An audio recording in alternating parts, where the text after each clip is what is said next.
এই যে পুকুরটা আপনারা দেখতে পাচ্ছেন, এটা আমার বাড়ি থেকে প্রায় 8 কিলোমিটার দূরে। এই পুকুরটা আমি লিজে নিয়েছিলাম, আর এই পুকুরে 2023-এ মুক্ত চাষ করেছিলাম, যেটা বর্তমানে হারভেস্ট করা হলো এবং বিক্রি করা হলো। এখানে টোটাল 6,500 মুক্ত ফার্মিং করা ছিল এবং সেখান থেকে প্রায় 1400-র কাছাকাছি ঝিনুক মারা যায়। মোটামুটি আপনাদেরকে জানাই 5,150-র মতো ঝিনুক পাওয়া গেছে এবং সেগুলো হারভেস্ট করে বিক্রি করা হলো। বিক্রি হয়ে যাওয়া 1 মাসের মতো হয়ে গেল।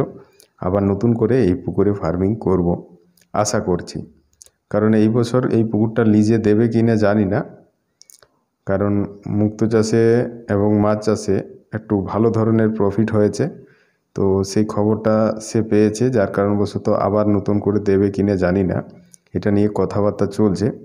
তো বিশেষ করে আপনাদেরকে যা ভিডিও দেখালাম এই ভিডিওগুলোই করা ছিল, আর কোনো তেমন ভিডিও করা নেই। কারণ আমি তো মুক্ত চাষ আজ এক কথায় যদি বলি 2017 সালে মুক্ত চাষের প্রশিক্ষণ নিয়ে 2018 সাল থেকে করছি, তো সেক্ষেত্রে তেমন কোনো ভিডিও আমি করে রাখিনি। আপনারা যে ঝিনুকগুলো দেখতে পাচ্ছেন এগুলো বর্তমানে কালেকশন করেছি এবং নতুন করে ফার্মিং করার জন্য এগুলো স্টক করে রেখেছি। তো দেখি এই পুকুরটা আবার লিজে দেয় কি না, কারণ এখন তো আমাদের এখানে বৃষ্টি হচ্ছে, আবার পুকুর ভরে যাবে। তার পাশাপাশি আপনাদেরকে জানাই নতুন করে এখন মাছ চাষিরাও মাছ ছাড়ে, তো সেই ক্ষেত্রে এই যে ফার্মিংটা বা মুক্ত চাষ যেটা করা হয় সেটা এই মুহূর্তে শুরু করা হয় এবং পরের বছর সেটা হারভেস্ট করা হয়। তো সেই ক্ষেত্রে আপনাদেরকে জানাই যে আবার দেবে কি না জানি না। এই ধরনের পুকুর ঝিনুক চাষের জন্য খুবই উপযুক্ত।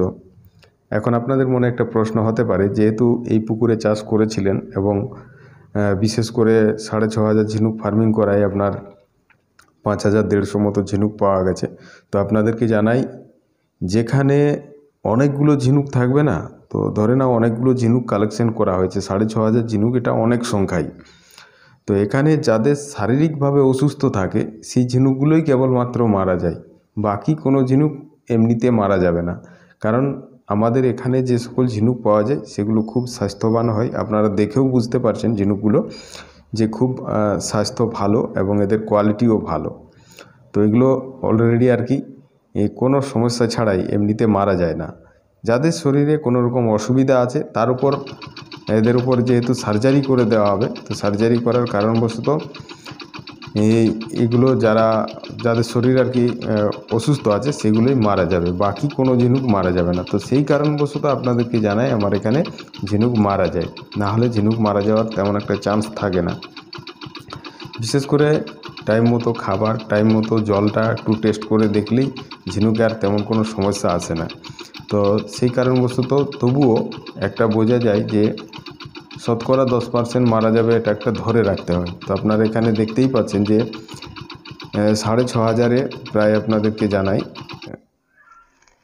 এখানে 5,150 ঝিনুক পাওয়া গেছে। তো সেখান থেকে আপনারা বুঝতে পারছেন যে কত ঝিনুক মারা গেছে, প্রায় 1400-র কাছাকাছি ঝিনুক মারা গেছে। তো যে সকল ব্যক্তিরা করবেন, এই যে একটা মারা যাওয়ার পার্সেন্টেজ, এটা স্বাভাবিক, তেমন একটা পার্সেন্টেজ নয়, আর 10%টা ধরে রাখতেই হয় যে মারা যাবে। এই যে পুকুরটা আপনারা এখানে দেখতে পাচ্ছেন, এই পুকুরটাতেও এক সময় প্রচুর পরিমাণে ঝিনুক পাওয়া যেত, কিন্তু বর্তমান সময়ে আপনারা দেখতে পাচ্ছেন এখানে ঝিনুক তোলা তো দূরে যাক, কেউ যদি ঢুকেও যায় আবার সে বেরোতে পারবে বলে সন্দেহ। এই আমাদের যে গ্রাম রয়েছে তার কাছে যে মাঠ রয়েছে, সেই মাঠ পার হয়ে আর কি সেই পুকুরে যেতে হয়, যে পুকুরটা আপনাদেরকে দেখালাম। এই পুরো মাঠ পার হয়ে যেতে হয়, মোটামুটি বাড়ি থেকে 3-3.5 কিলোমিটার হবে। তো নদী রয়েছে, নদীও পার হয়ে যেতে হয়। তো পার হয়ে যাওয়ার পর আপনি এই পুকুরের কাছে বা পুকুর পাড়ে এসে পৌঁছাবেন। এই যে পুকুরটা রয়েছে, এই পুকুরে এক সময় যখন প্রথম আমি আসি তখন এই পুকুরে কোনো রকম পদ্ম ছিল না, কয়েকটা লতাপাতা গাছ ছিল, কিন্তু বর্তমান সময়ে আজ 4-5 বছরে এত পরিমাণে পদ্মা হয়ে গেছে যে এখানে ঢোকা মুশকিল হয়েছে। আপনারা দেখেও বুঝতে পারছেন যে এটা কত পুরনো পুকুর। এই যে গাছ রয়েছে, গাছের বয়স দেখে বুঝতে পারছেন যে এখানে ভালো কোয়ালিটির এবং উত্তম কোয়ালিটির ঝিনুক কিন্তু এখানে পাওয়া যেত। তো এখান থেকেও একসময় আমি ঝিনুক কালেকশন করেছি। এবছরও আবার এসেছি যে এখানে যদি ঝিনুক পাওয়া যায় তো এবছর দেখছি যে এখানে ঢোকা যাবে না, মানে এত পরিমাণে পদ্মা হয়ে গেছে যে এখানে ঢুকে যদি জলের নিচে চলে যায় আবার উঠতে পারবো বলে সন্দেহ রয়েছে। তো যার কারণবশত এবছর আর এখানে ঝিনুক তোলার কোনো চান্সই রাখছি না। আর এখানে জলটা আপনারা দেখতে পাচ্ছেন সম্পূর্ণ ঢেকে গেছে, তো যার কারণবশত এখানে ঝিনুক তোলার কোনো অপশানে রাখছি না।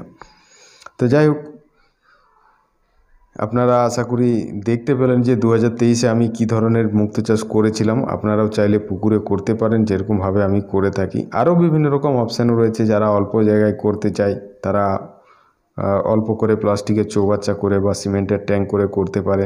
এছাড়া অনেক ব্যক্তি আছে যারা অ্যাকুরিয়ামেও করে থাকে। একসময় ছিল আমাদের ভারতবর্ষে অনেক ব্যক্তি অ্যাকুরিয়ামে করেছে, তো তারা অ্যাকুরিয়ামে করার পর দেখলো যে তেমন একটা আর কি লাভ করা যাচ্ছে না, কারণ অ্যাকুরিয়ামের যা সাইজ সেই হিসাবে তাদের লাভ হচ্ছে না। একটা অ্যাকুরিয়ামে সর্বোচ্চ 5 থেকে 10টা ঝিনুক রাখা যায়। তো 5 থেকে 10টা ঝিনুকে ধরে নাও 5টা ঝিনুকেই রাখলে, তো 5টা ঝিনুক যদি রাখো 5টাই আপনার ঠিকঠাকভাবে মুক্ত হলো, তাহলে 10টা মুক্ত হলো। এবার যখন সেগুলো আর কি হোলসেলভাবে বিক্রি করা যাচ্ছে 100 টাকা এভারেজ, 110 টাকা, কোনো সময় 90 টাকা, কোনো সময় 120 টাকা, এরকম দাম থাকার কারণে কি হচ্ছে যে 10টা ঝিনুকে 1000 টাকা হচ্ছে। তাহলে এইবার বোঝা যাচ্ছে যে কতগুলো অ্যাকুরিয়াম হলে 100 বা 1000-এ মুক্তো চাষ করা যাবে। যার কারণবশত কী হয়, বেশিরভাগ সময় দেখা যায় যে প্লাস্টিকের চৌবাচ্চা সবথেকে উত্তম বলে মনে করা হয়, যেটা প্রথমে অল্প খরচে দিয়ে শুরু করা যায়। 2 নম্বর হচ্ছে যে পুকুরে যদি করা যায় সেটা আরও ভালো। তো যার কারণবশত পুকুরেই মুক্তো চাষটা ভালো মনে করা হয়। এবার যাদের জায়গা আছে বাড়ির কাছে তারা প্লাস্টিকের চৌবাচ্চা করতে পারে। প্লাস্টিকের চৌবাচ্চা যেমন বিভিন্ন আকারে হয়ে থাকে, কেউ চারদিকে কাঠের ফ্রেম করে নিতে পারে, তার উপরে তিরপল দিয়ে জল রেখে নিতে পারে।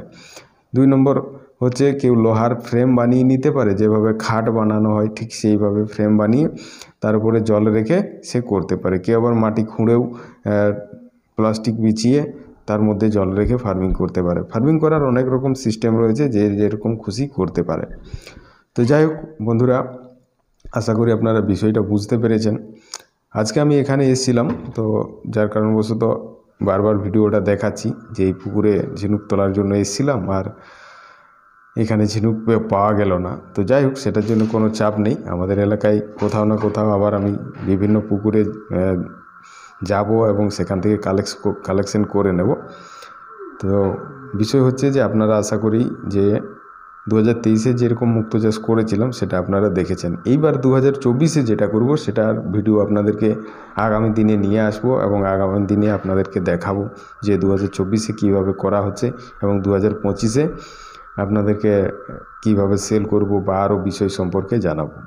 এখন আপনাদের মনে প্রশ্ন আরেকটা হতে পারে যে আপনার চ্যানেলে প্রত্যেক বছরের মুক্তো চাষের ভিডিও দেখলাম, বাট 2021-22 দেখলাম না। তো বন্ধুরা, আপনাদেরকে জানাই 2020-তে মুক্তা বিক্রি করার পর আর দ্বিতীয়বার 2020-তে আমি ফার্মিং করিনি, মানে 2021 এবং 22 তখন লকডাউনের সময় ছিল এবং সেই সময় মুক্তো বিক্রি করার জন্য একটু সমস্যা হচ্ছিল, কারণ বাইরে যাওয়া আসার সময় একটা সমস্যা হচ্ছিল। তো সেই কারণবশত সেই সময়টায় 2021 এবং 22-এ কোনোরকম মুক্তো চাষ করিনি এবং হারভেস্টিংও নেই। তো সেই কারণবশত সেই সময় করিনি। 2023-এ যেটা করেছিলাম সেটা আপনাদেরকে দেখালাম। এবার 2024-এ বর্তমান সময়ে যেটা করব সেটা আপনাদেরকে দেখাবো। আপনারা তো দেখলেন যে কত পরিমাণে ঝিনুক আমি তুলে রেখেছি কালেকশন করে, যেগুলো মানে এই 2024-এ ব্যবহার করব। তো বর্তমান সময়ে এখন দেখছি যে পুকুর কোথায় ভালো পাওয়া যায়। এই পুকুরটা নিয়ে যে পুকুরের মালিক সে তো তেমন কিছু বলছে না, তো দেখা যাক যদি পুকুরটা দিয়ে দেয়। তো যাই হোক, আগের বছর এই পুকুরটা চুক্তি ছিল 50,000 টাকায়। এবছর দেখা যাক কি বলতে চাইছে। তো আমি যেটুকু শুনলাম যে তার ছেলে 70,000 টাকা দাম রেখেছে পুকুরের রেন্ট আর কি, ভাড়া। তো দেখা যাক কি বাজেট আসছে। তো যাই হোক, ভিডিওটা এই পর্যন্তই। ভিডিওটি ভালো লেগে থাকলে অবশ্যই একটা লাইক করবেন, আর এই ধরনের আরও নতুন নতুন যদি ভিডিও দেখতে চান তাহলে অবশ্যই চ্যানেলটি সাবস্ক্রাইব করবেন। তো বন্ধুরা, থ্যাংক ইউ।